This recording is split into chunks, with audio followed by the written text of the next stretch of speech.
Why are all the stars fixed in space? The stars are not fixed, but are constantly moving.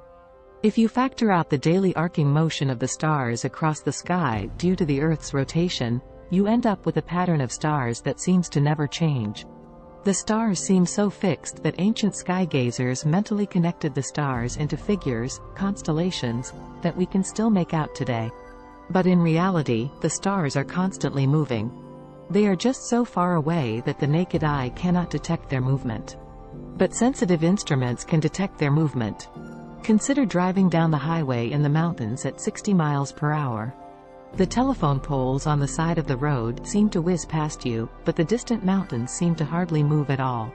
In fact, they are both traveling at the same speed, 60 miles per hour, relative to you. The mountains just seem to move slower than the telephone poles because of a perspective effect known as parallax. In general, the more distant an object, the less it moves in your field of view for a certain, fixed actual speed. The stars, even the closest ones, are vastly farther away than the mountains, so their motion in our field of view is minuscule. But they are still moving. Most of the stars you see in the night sky with your naked eye are individual stars inside our own galaxy. It takes telescopes to see the stars outside our galaxy or even to see other galaxies. The stars in our galaxy are all orbiting in a nearly circular path around the center of the galaxy. They do this because the immense combined mass of the galaxy, most of it near the center, creates immense gravity that pulls all the stars in our galaxy into circular orbits. In addition, each star in the galaxy has a small random motion relative to the overall galactic rotation. The same concepts apply to stars in other galaxies.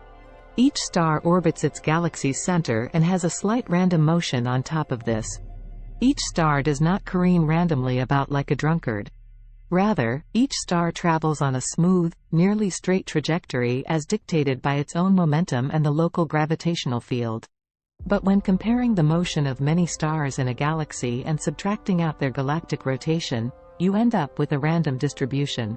The reason for this is simply the randomness of the materials from which the stars formed, and the tendency of objects to drift under their own inertia in nearly the same path for eons in the near vacuum of space.